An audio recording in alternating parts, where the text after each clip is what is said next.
Hello दोस्तों, जय श्री कृष्णा, राधे राधे। स्वागत अभिनंदन आपका चित्तौड़ अकेडमी पर। आशा और उम्मीद करता हूँ आप सभी स्वस्थ होंगे, मस्त होंगे और अपने फोर्थ ग्रेड यानी चतुर्थ श्रेणी परीक्षा की तैयारी जबरदस्त तरीके से कर रहे होंगे। तो साथियों, क्या आप भी कर रहे हैं राजस्थान से जुड़ी किसी भी भर्ती परीक्षा की तैयारी, यानी पटवारी, वीडियो, कांस्टेबल, एसआई और जेलर, यानी राजस्थान से जुड़ी किसी भी भर्ती परीक्षा की तैयारी? तो जी हाँ साथियों, आपके लिए मैं लेकर आ चुका हूँ बिल्कुल दमदार तैयारी करने वाले प्रश्न, यानी वायरल प्रश्न लेकर आ चुका हूँ। तो साथियों, आप जुड़ जाइए और अपने दोस्तों के साथ, यानी आप चैनल पर अगर नए हैं तो चैनल को सब्सक्राइब करें और अपने दोस्तों के साथ इस क्लास को शेयर जरूर करें, ताकि उनका भी कुछ फायदा हो जाए।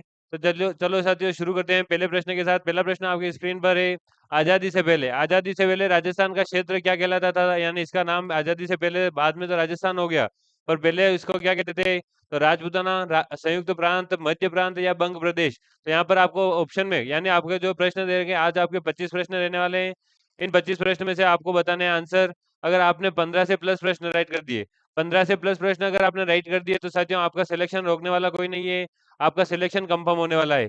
तो साथियों, जुड़ जाइए और अपने दोस्तों को भी जोड़िए। और चैनल पर अगर नए हैं तो सब्सक्राइब करना बिल्कुल ना भूले। और वीडियो अच्छा लगे, आज की क्लास अगर आपको अच्छी लगे, प्रश्न अच्छे लगे, तो लाइक करना बिल्कुल ना भूले। तो साथियों, यहाँ पर आंसर हो जाएगा पहला, यानी राजपूताना। यानी आजादी से पहले राजपूताना कहते थे। आपको बता दूं कि 1800 में, सन 1800 में आपके जो जॉर्ज थॉमस थे, अंग्रेज अधिकारी, उन्होंने राजस्थान के लिए उस समय आजादी से पहले 1800 में राजपूताना राजपूताना शब्द का उपयोग किया था। और क्यों किया था? आप सामान्य भाषा में बात समझ सकते हैं कि राजपूत राजाओं का उसमें शासन था, इसलिए। नेक्स्ट क्वेश्चन की बात करें, राजस्थान के इतिहास के प्रणेता कहे जाते हैं, यानी राजस्थान के इतिहास के जनक या राजस्थान के इतिहास के प्रणेता प्रणेता यानी सभी कुछ इतिहास का अधिकतम जानकारी देने वाले कौन है? तो वो है कर्नल टोट, हेरोडोटस, जॉर्ज थॉमस, या फिर इनमें से कोई नहीं। तो यहाँ पर राइट आंसर हो जाएगा आपके ए, यानी कर्नल टोट वो आपके अंग्रेज अधिकारी थे, या फिर आपके मेवाड़ के पीएजी थे, जो आपके इतिहास के, राजस्थान के इतिहास के, संपूर्ण इतिहास के प्रणेता कहलाते हैं। और इनकी जो ड्यूटी थी आपके पीएजी की, ये कब थी? तो ये थे आपके 1818 से 1821। 1818 से 1821 में आपके मेवाड़ के पीएजी के रूप में ये काम करने के लिए आए थे। और ये मेवाड़ में रहे थे, मेवाड़ के पीएजी थे, तो वहां पर मेवाड़ में रहकर इन्होंने ये सब काम किया। और उनकी फेमस, यानी प्रसिद्ध पुस्तक थी इनकी, annuls and antiquities of Rajasthan. इसी पुस्तक में इन्होंने संपूर्ण राजस्थान का इतिहास लिखा हुआ है। नेक्स्ट क्वेश्चन की बात करें, तो राजस्थान में पाई जाने वाली ताम्रपाषाण संस्कृति है, तो आहट संस्कृति है, गणेश्वर संस्कृति है, ए और बी और दोनों, और इनमें से कोई नहीं। तो यहाँ पर साथियों आपको राइट आंसर बताना है तीसरा, यानी ए और बी दोनों, यानी आपके क्या हो गया? आहर संस्कृति और गणेश्वर संस्कृति, दोनों की दोनों जो संस्कृति है, वो आपके ताम्रपाषाण संस्कृति कहलाती है। और बात करें आहर संस्कृति, तो इसी का उपनाम या दूसरा नाम है बनास संस्कृति और आहर संस्कृति दोनों एक ही है। नेक्स्ट क्वेश्चन की बात करें, राजस्थान का वह स्थल जो हड़प्पा को तांबे की वस्तुओं की आपूर्ति करता था। तो कालीबंगा, मिथल, गणेश्वर, और इनमें से कोई नहीं। तो चार ऑप्शन आपके सामने दे रखे हैं, इनमें से राइट आंसर होगी आपके गणेश्वर, यानी ऑप्शन नंबर 3। और गणेश्वर के बारे में अगर बताऊं तो ये सीकर जिले में है। कौन से जिले में है? आपके सीकर जिले में है। और अगर अभी नए नवीनतम जिलों के रूप में बात करें तो नीम का थाना क्षेत्र में आता है, क्योंकि ये आपके नजदीकी क्षेत्र है आपके गणेश्वर के। और यहाँ पर अगर कालीबंगा की बात करी जाए तो ये आपके हनुमानगढ़ जिले में आपके जो घाटी सभ्यता थी, उसकी महत्वपूर्ण तीसरा, यानी इसको दशरथ शर्मा ने इसको तीसरी राजधानी कहा है आपके सिंधु घाटी सभ्यता की। पहली हो गई आपके पहली आपकी राजधानी हो गई हड़प्पा, दूसरी मोहनजोदड़ो, और तीसरी राजधानी आपके कालीबंगा को कहा है। और ये एक छोटा नगर था। और यहाँ पर एक दुर्ग के अवशेष भी मिले हैं कालीबंगा से। नेक्स्ट क्वेश्चन की बात करें, पांचवा प्रश्न है, राजपूताना शब्द के प्रथम प्रयोगकर्ता। हमने अभी पहले प्रश्न में इसकी बात कर चुके हैं कि कर्नल टोट, अलेक्जेंडर, जॉर्ज थॉमस, और इनमें से कोई नहीं। तो ये आपको कमेंट में बताना है, इसका आंसर आपको कमेंट में बताना है साथियों। ये इसका उत्तर हम अभी आगे, यानी पहले प्रश्न में बता चुके हैं, तो इसको आंसर आपको कमेंट में बताना है। आपके लिए ये होमवर्क रहने वाला है। तो साथियों, छठा प्रश्न आपके सामने है, राजस्थान के किस स्थल से कुंड या हल, बोला गया है? कुंड या हल रेखा के अवशेष मिले हैं। तो रेखा यानी आपके जोते हुए खेत के अवशेष मिले हैं। इस प्रकार जो हल के जो निशान थे खेत में, जुते हुए खेत के, एकमात्र एक ही सभ्यता है जहां से यह अवशेष मिले हैं।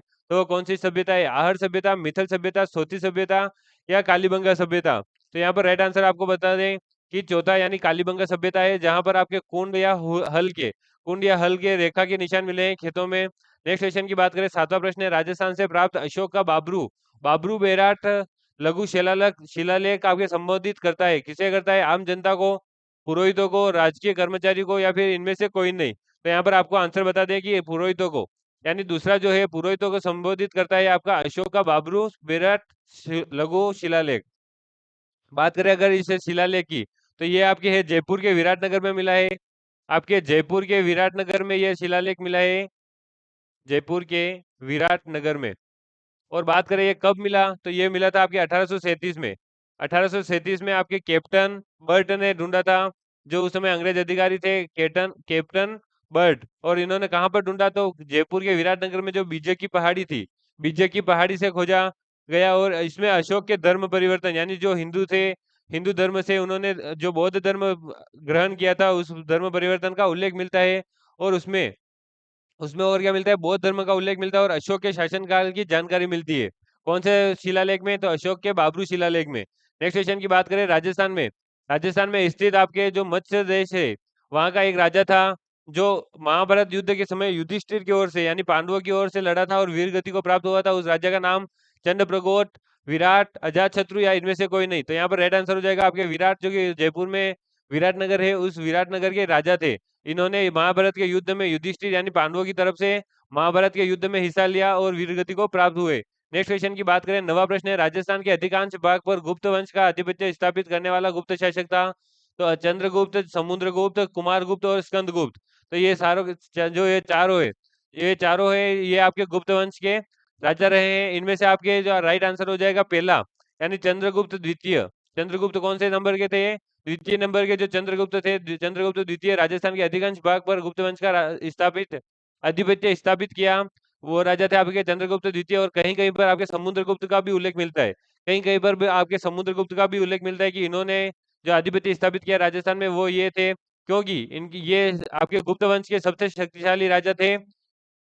कौन थे आपके सबसे शक्तिशाली राजा आपके गुप्त वंश के? तो वो हो जाएंगे समुद्रगुप्त, और इन्हें भारत का नेपोलियन भी कहा जाता है, भारत का नेपोलियन भी कहा जाता है। और इनका शासनकाल आपके 335 से 380 ईस्वी तक रहा था। 335 से 380 ईस्वी तक समुद्रगुप्त का शासनकाल रहा, जो कि बहुत बड़ा समय होता है। और बात करें गुप्त वंश के संस्थापक की, तो वो संस्थापक हो जाएंगे आपके श्रीगुप्त। श्रीगुप्त आपके गुप्त वंश के संस्थापक थे।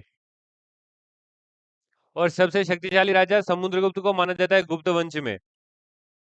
नेक्स्ट क्वेश्चन की बात करें, तो यहाँ पर समुद्रगुप्त को ने अपने महाराज की भी उपाधि धारण की थी। और साथियों, आज जो आपको अगर ये प्रश्न इंपॉर्टेंट लग रहे हैं, क्योंकि मैंने जो प्रश्न आज एमसीक्यू उठाए हैं, सभी के सभी बीवाईक्यू और इंपॉर्टेंट प्रश्नों को मद्देनजर रखते हुए उठाए हैं, तो एक एक प्रश्न आपके लिए इंपॉर्टेंट रहने वाला है। अगर आपको ये सभी प्रश्न पसंद आते हैं, तो लाइक जरूर कीजिएगा, लाइक कर दीजिएगा इन सभी प्रश्नों को।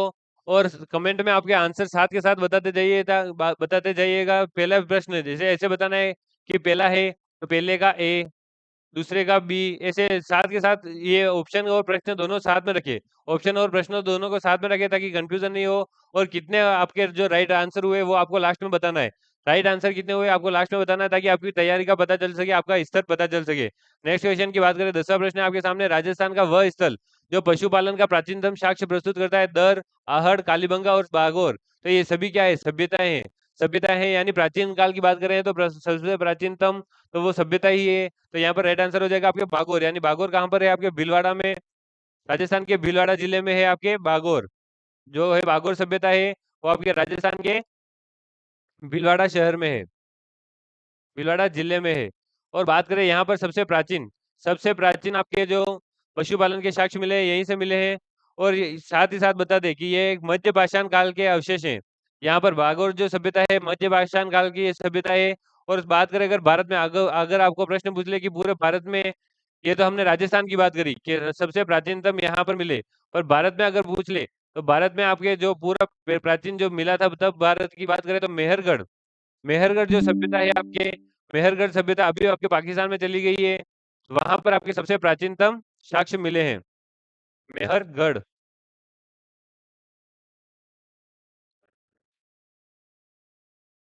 नेक्स्ट क्वेश्चन है आपके सामने, किसने राजस्थान के गणराज्य व्यवस्था सदा के लिए समाप्त कर दी? यानी हमेशा के लिए गणराज्य व्यवस्था जो पहले चली आ रही थी, उसे समाप्त कर दी। तो वो कौन थे? शक थे, हून थे, गुप्त थे, या कुषाण थे?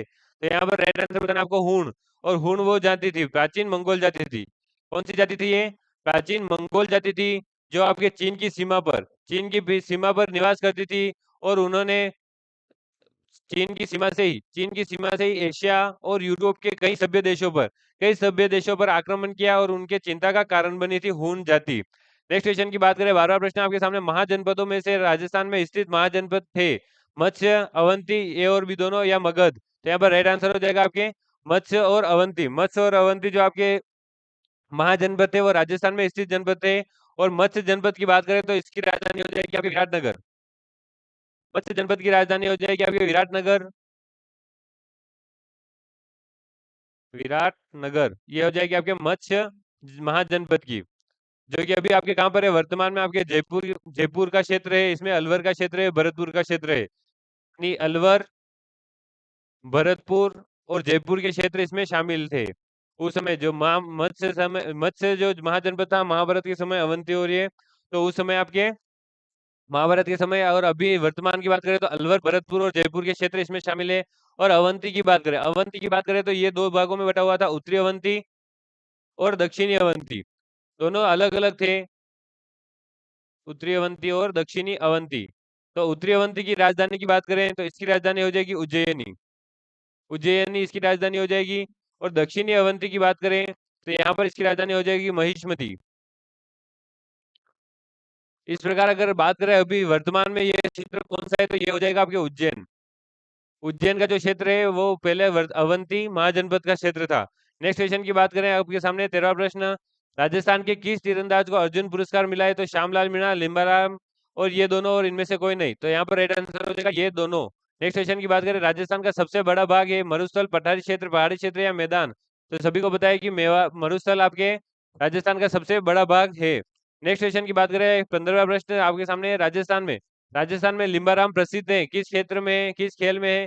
तो कबड्डी में, गायन में, तीरंदाजी में या कुश्ती में? तो यहाँ पर राइट आंसर हो जाएगा कि तीरंदाजी में। यानी आपके राजस्थान में जो लिम्बाराम है वो आपके तीरंदाजी में प्रसिद्ध है। और बात करें अगर कबड्डी में भी कहीं बताया जाता है और तीरंदाजी में, और बात करें अन्य खिलाड़ियों की, तो अवनी अवनी लेखरा है, वो आपकी निशानेबाजी में है। इन्होंने पैरा ओलंपिक में गेंद पैरा एथलीट है और पैरा ओलंपिक में इन्होंने मेडल जीते हैं। बात करें दिव्य कीर्ति सिंह की, तो ये घुड़सवारी के खिलाड़ी हैं, दिव्य कीर्ति सिंह। ये आपके एशियाई खेलों में गोल्ड मेडल जीता है इन्होंने। और आपके संजू सैमसंग आईपीएल के क्रिकेट के खिलाड़ी हैं, और दीपक चहर इंडियन T20 में खेले हुए क्रिकेट के खिलाड़ी हैं। इस प्रकार ये खिलाड़ी थे। आज की क्लास यहीं पर पूरी होती है, मिलते हैं नेक्स्ट क्लास में, तब तक के लिए जय हिंद, जय भारत।